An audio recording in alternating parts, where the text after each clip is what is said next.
अब EPF account से पूरा पैसा निकाला जा सकेगा। नमस्कार, मैं हूं आपके साथ आयुषी गुप्ता।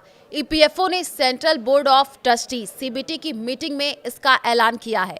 ईपीएफओ ने पुराने 13 कठिन नियमों को खत्म करके अब केवल 3 कैटेगरी में पार्शियल विड्रॉल के जो नियम है वो बनाए हैं, जिसमें आवश्यक जरूरतें, बीमारी, शिक्षा, शादी, मकान से जुड़े खर्चे और विशेष परिस्थितियां शामिल हैं।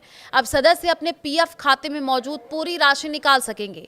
पहले शिक्षा और शादी के लिए केवल 3 बार निकासी की अनुमति थी, लेकिन अब शिक्षा के लिए 10 बार और शादी के लिए 5 बार आप पैसे निकाल सकते हैं।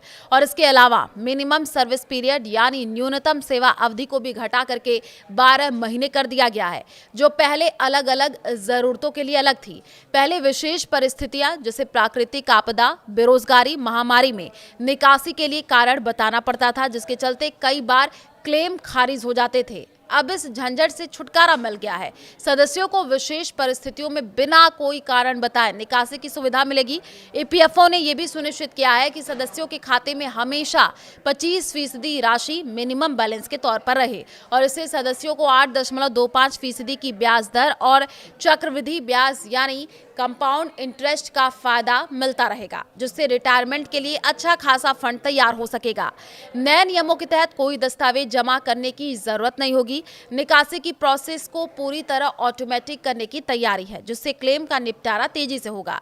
साथ ही समय से पहले फाइनल सेटलमेंट की अवधि को 2 महीने से बढ़ा करके 12 महीने और पेंशन निकासी की अवधि को 2 महीने से 36 महीने कर दिया गया है। इससे सदस्य अपनी जरूरतों के लिए पैसा निकाल सकेंगे, वो भी अपने रिटायरमेंट फंड का यूज किए बिना। अगर आप अपने पीएफ अकाउंट से पैसा निकालना चाहते हैं तो ये स्टेप्स फॉलो कर ले। देखिए, सबसे पहले आपको ईपीएफ की ऑफिशियल वेबसाइट पर जाना होगा, फिर अपने यूएएन पासवर्ड और कैप्चा से लॉगिन करें। इसके बाद ऑनलाइन सर्विस टैब पर जाए, क्लेम फॉर्म 311910C पर क्लिक करें, फिर अपनी बैंक जानकारी की पुष्टि कर दें, फिर प्रोसीड फॉर ऑनलाइन क्लेम पर क्लिक करें और ड्रॉप डाउन से पीएफ एडवांस फॉर्म 31 चुने, अपनी निकासी का कारण राशि भरे, फिर आवेदन सबमिट करें। अगर आपका आधार, बैंक और पैन जो जानकारी है वो सही तरीके से वेरीफाइड है तो क्लेम आमतौर पर कुछ ही दिनों में बैंक खाते में ट्रांसफर हो जाता है।